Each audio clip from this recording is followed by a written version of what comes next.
Let me ask you something personal. Think about the last time someone really got under your skin. Maybe it was a coworker who threw you under the bus in a meeting. Maybe it was a family member who said something that felt like a slap. Maybe it was a stranger on the highway who cut you off like your life meant nothing. You felt that heat rise up from your chest into your face. Your heart hammered. Your jaw tightened.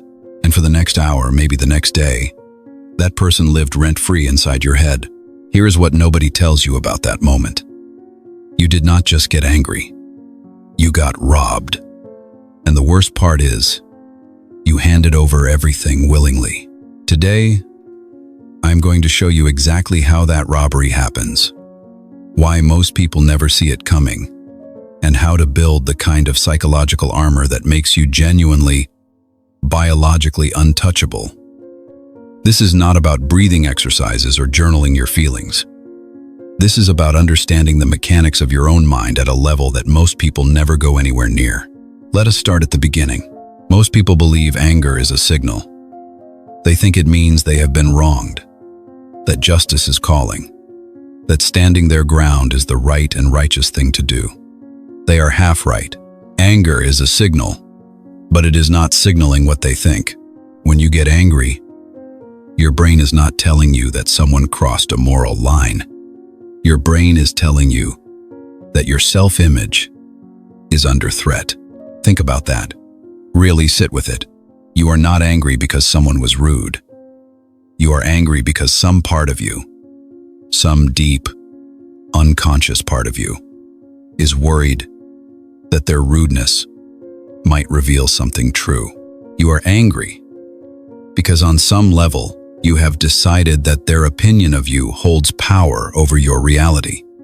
You have given them a vote in your own inner election, and then you rage when they vote against you. Here is a thought experiment. If a 5-year-old walked up to you and said, "You are stupid, and your job is fake," would you lose sleep over it? Of course not. You would probably smile. You might even think it was adorable. Why does that insult roll off you so easily? Because you have decided, without even thinking about it, that a 5-year-old does not have the authority to define your worth. Now, here is the uncomfortable question. Why do you give that authority to your boss, or your ex, or some anonymous person in a comment section? The answer is that somewhere inside you, you secretly worry they might be right. Not consciously, but the anger you feel is proportional to how much their opinion threatens the story you tell yourself about who you are. The people who never seem to get rattled, the ones you have seen who just seem like they operate on a different frequency, they are not emotionless robots. They have simply reached a place where the gap between what they know about themselves and what anyone else thinks about them has become so wide that criticism cannot cross it. That gap is what we are building today. Before we talk about how to stop getting angry, you need to understand what anger actually does to your brain. Because until you understand the biological trap, you cannot escape it. When someone says or does something that triggers you, your brain processes it as a threat, not a social inconvenience, not a minor irritation, a threat. The same category as a predator coming at you in the dark, and your brain responds accordingly. The amygdala, which is the threat detection center of your brain, fires off an alarm signal faster than conscious thought, before you have even processed what the person said. Your hypothalamus has already begun flooding your bloodstream with adrenaline and cortisol. Your heart rate spikes, your muscles tense up, blood flow is redirected away from your prefrontal cortex, the part of your brain responsible for logic, long-term thinking, and self-control, and toward your arms and legs, because your ancient brain is getting you ready to fight or run. Here is what that means in practical terms. The moment you get triggered, you literally become less intelligent. Your IQ drops. Your ability to think 3 steps ahead collapses. You lose access to the version of yourself that makes good decisions. You become reactive, predictable, and easy to manipulate. And this is exactly what certain people count on. There is a category of individuals who understand, whether consciously or not, that if they can get you angry, they can control you. An angry person is a predictable person. If someone knows that a specific comment will make you raise your voice, defend yourself, or make an impulsive decision, they can use that knowledge like a remote control. Press button A, get result. B, every single time. Manipulative people, chronically insecure people, people who feel powerless in their own lives. They do not provoke you because they have something to gain from an honest confrontation. They provoke you because watching you lose control is the only form of power they know how to feel. The moment you understand that, everything changes. You stop seeing provocations as attacks that demand a response. You start seeing them as tests of your self-possession. And you start asking a very different question. Instead of, why would they say that to me? Start asking, what does it tell me about them that they felt the need to say that at all? Viktor Frankl was an Austrian psychiatrist who survived 3 years inside Nazi concentration camps, including Auschwitz. He lost his wife, his parents, his brother. He was stripped of everything a human being can be stripped of. And in the middle of that unimaginable darkness, he made a discovery that he would later describe as the last of the human freedoms. He realized that between any stimulus and any response, there exists a space, a gap, and in that gap lives your ability to choose. The stimulus happens to you. The response is something you decide. Even if that decision happens so fast, it feels automatic. In normal human beings, that gap is almost non-existent. Something happens. They react. Somebody says something sharp. They snap. A situation goes sideways. They spiral. They are, in a very real sense, puppets on strings. And every person who knows how to pull those strings can make them dance. But that gap can be stretched. It can be trained, deliberately widened, until you have enough space in there to actually think, to choose, to respond, instead of react. How do you stretch it? The first step is changing what you are doing with your attention in the moment of provocation. Most people, when they are triggered, focus everything on the offense, on what was said, on how unfair it is, on what they want to say back. They are inside the situation, marinating in it. What you need to practice instead is a sudden shift to observation. You step outside the moment and you look at it, not emotionally, but analytically. Think of it like this. When a meteorologist studies a hurricane, they do not stand in the middle of it. They get in a plane and they fly above it. They look at the structure, the patterns, the likely path. They are interested in it, but they are not caught in it. You need to become the meteorologist of your own emotional weather. The moment you feel that heat start to rise, you shift into observer mode. You look at the situation from 10 feet above yourself. You notice what is happening. You notice what the other person is doing and why. You notice your own physical responses. And in that space of noticing, you create room to choose. This is not suppression. Suppression is when you feel the anger and push it down, white-knuckle it, pretend it is not there. Suppression just means the explosion is delayed, and it will be worse when it finally comes. What we are talking about is something fundamentally different. You are changing how you relate to the situation before the anger even fully forms. The Stoic philosophers of ancient Greece and Rome built their entire psychology around one central distinction. There are things within your control, and there are things outside your control. And the source of almost all human suffering, they argued, is the habit of treating things outside your control as though they were inside it. Modern psychology backs this up completely. Psychologists call it the locus of control. People with an internal locus of control believe their outcomes are primarily shaped by their own choices and responses. People with an external locus of control believe their outcomes are primarily shaped by what other people do to them. by circumstances, by luck. Study after study shows that people with an internal locus of control report higher happiness, lower anxiety, better physical health, and more success in their careers and relationships. Not because the world treats them better, but because they have stopped demanding that the world behave a certain way before they allow themselves to feel okay. Here is the brutal truth about anger. Every single time you get angry at another person's behavior, you are implicitly demanding something you do not have the power to enforce. You are demanding that they think differently, act differently, or be different.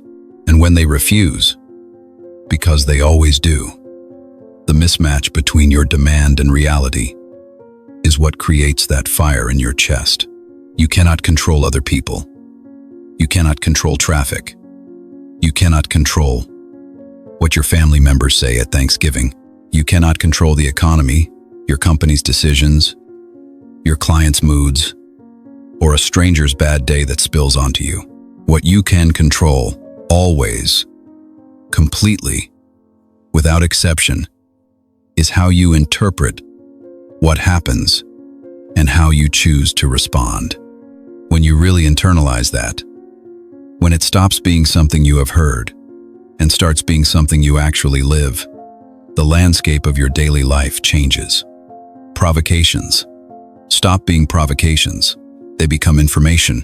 They tell you about the other person, about the situation, about what is actually happening, but they have no claim on your emotional state.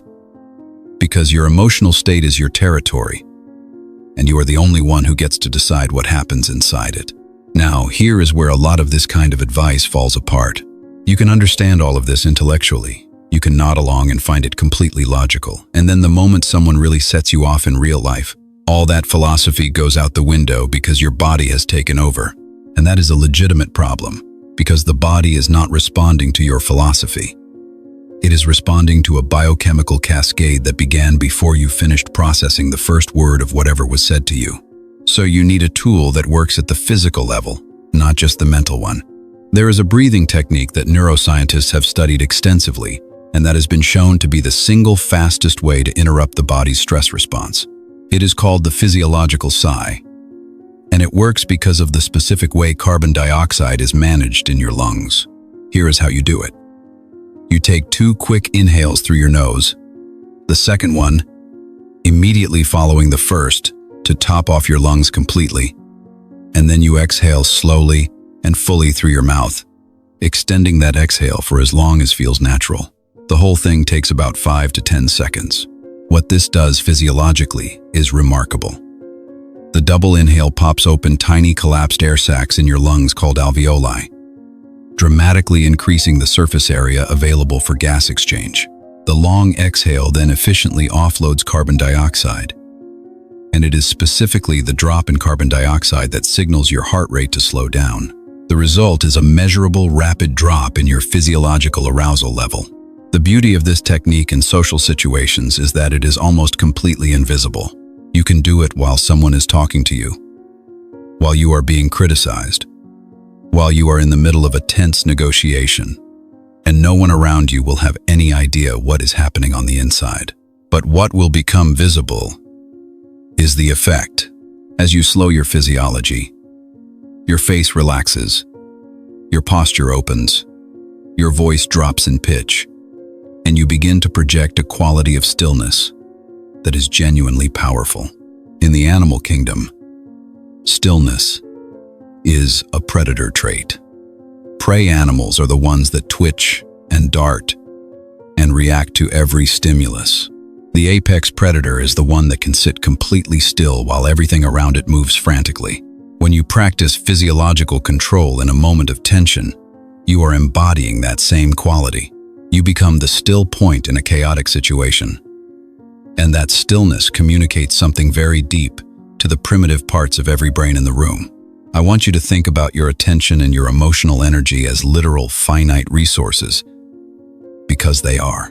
Every moment you spend in anger, every minute you devote to replaying an argument in your head, every ounce of focus that goes toward rehearsing what you should have said, that is all currency that is leaving your account. You wake up every morning with a certain amount of mental and emotional capital. And every day, dozens of different demands and situations compete for a piece of it. The question is not whether people will try to take a piece of it. They will. The question is whether you have a system for deciding who gets access to it. Think about the wealthiest, most successful people you are aware of. Not in terms of money, but in terms of how they operate. They are extraordinarily selective about what gets their attention and their emotional energy. They do not argue with every person who criticizes them online. They do not burn the rest of their day processing a single rude interaction. They have developed, consciously or through hard experience, a kind of internal gating system that determines what is worth engaging with and what is not. That gating system is something you can build deliberately. Here's a simple filter to start with. Before you allow yourself to respond to any provocation, any criticism, any attempt to bait you into an emotional reaction, ask yourself 2 questions. First question, does this person have a life, a track record, or a perspective that I actually respect and want to learn from? If the honest answer is no, then their opinion is simply not relevant data. It does not get to influence your emotional state because you have not granted them the authority to evaluate you. Second question, will this matter in 72 hours?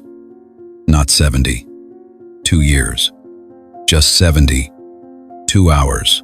If you can honestly say that in 3 days this situation will be essentially irrelevant, then it probably does not deserve the full investment of your anger, your time, or your energy right now. This is not a way of avoiding difficult things or suppressing legitimate feedback. There are people whose input genuinely matters. There are situations that deserve real engagement. What this filter does is protect your limited internal resources from being drained by things that are simply not worth the cost. Because here is the thing. When you get angry, you are not just spending emotional energy. You are spiking cortisol, which suppresses your immune system, impairs your memory consolidation, and promotes weight gain. You are restricting blood flow to your prefrontal cortex, reducing your creative and strategic thinking. You are making yourself less healthy, less smart, and less effective, all in service of responding to something that in most cases you did not ask for and cannot change. The math simply does not work. Anger is too expensive for the return it delivers. Now I want to introduce you to a concept from clinical psychology that fundamentally changed the way I see difficult people and difficult interactions. Once you understand this, you will never look at someone who tries to provoke you the same way again. It is called projective identification. Here is the basic idea. When someone is carrying a significant amount of internal pain, they cannot fix it. They cannot honestly look at it. So unconsciously, they look for a way to transfer it. They find someone who appears calm, stable, and secure. Someone who has what they cannot access inside themselves. And then they attack. Not because they hate you, necessarily, but because if they can make you feel what they feel, they get a temporary moment of relief. They have offloaded the weight onto you. The pressure inside them eases. When you get angry in response to this kind of provocation, the transfer is complete. You are now carrying their anxiety, their shame, their chaos. You have absorbed the very thing they could not stand to hold anymore, and they walk away feeling lighter, while you spend the rest of your afternoon stewing. You are functioning as an emotional landfill for a broken person, and you are doing it for free. Understanding this reframes everything. The person who is trying to get a rise out of you is not powerful. They are overwhelmed. They are a pressurized container, looking for a release valve. The attack is not a sign of their strength. It is a confession of their instability. When you truly see it that way, something interesting happens to your anger. It starts to dissolve. It is very hard to feel genuinely threatened by someone you see clearly as suffering. You can still protect your boundaries. You can still respond with firmness when necessary. But the hot, reactive, ego-driven anger fades because you understand what is actually happening. You replace the anger with something colder, and more useful. You replace it with clinical observation. You look at the person the way a doctor looks at a patient, not with contempt, not with pity in the soft, helpless sense, but with the kind of clear-eyed professional assessment that says, I see exactly what is happening here, I understand the mechanism, and I am choosing not to participate. Let me give you one of the most tactically effective tools for handling direct provocations in real time. It is something I call asymmetrical agreement, and it works by completely dismantling the attack, using its own logic. Here is how most people respond to a direct insult or criticism. They defend themselves. They say, that is not true, or I am not like that, or how could you say that about me? And here is the problem with that. The moment you defend yourself, you have already lost a significant amount of ground, because defense implies that the other person had the standing to judge you. Defense signals that their assessment of you actually matters to your sense of self. Defense is an implicit acknowledgement that you are vulnerable to their opinion. Asymmetrical agreement does the opposite. Instead of resisting the attack, you absorb it, amplify it, and take it somewhere it cannot go any further. Someone says to you, you are way too intense. You care too much about succeeding. You are obsessed with yourself. The defensive response, no, I am not. I just work hard. I care about other people too. You do not even know me. Result, you have given them exactly what they wanted. Engagement, defensiveness, proof that they got to you. The asymmetrical agreement response, delivered in a completely calm, almost bored voice. Yeah, I am pretty relentlessly focused on where I am going. I have never really apologized for that. Now watch what happens. They have no script for this. They came loaded with accusations designed to produce shame, to make you flinch, to show everyone watching that they could rattle you. But you took the weapon out of their hands, looked at it calmly, and handed it back as though it were a compliment. You cannot shame someone who is not hiding. You cannot expose someone who is already standing in full view. Another example. Someone says, you think you are better than everyone else. Asymmetrical agreement response. I hold myself to a high standard. That is not something I am going to change. Someone says, you are impossible to work with. Asymmetrical agreement response.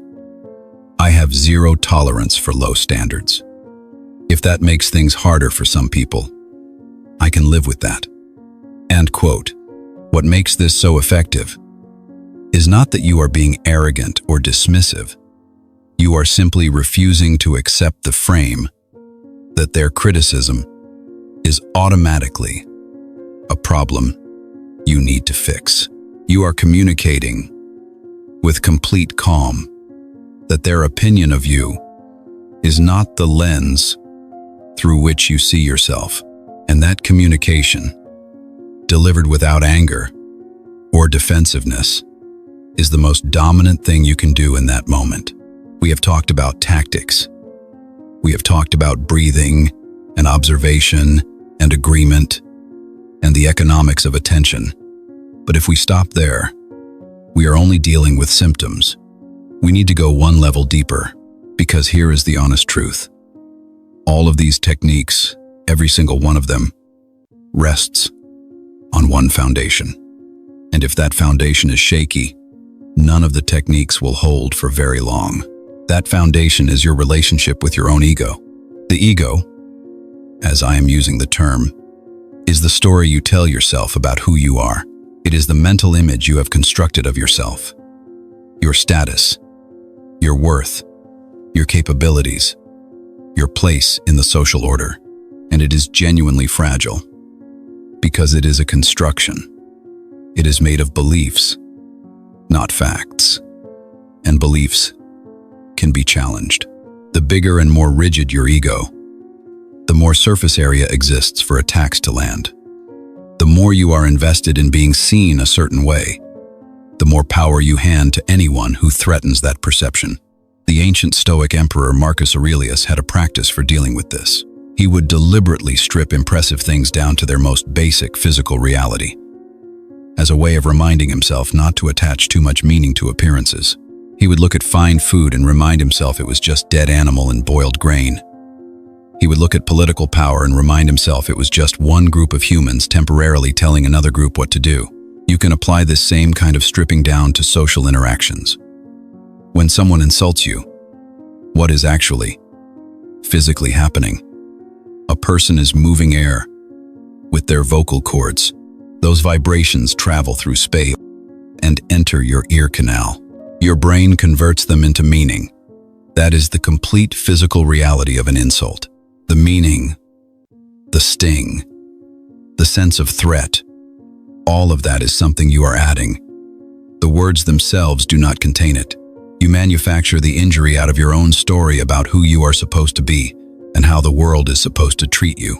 When you truly understand that, when you stop being the person who demands a certain narrative about themselves and simply become someone who is interested in reality as it is, something remarkable happens.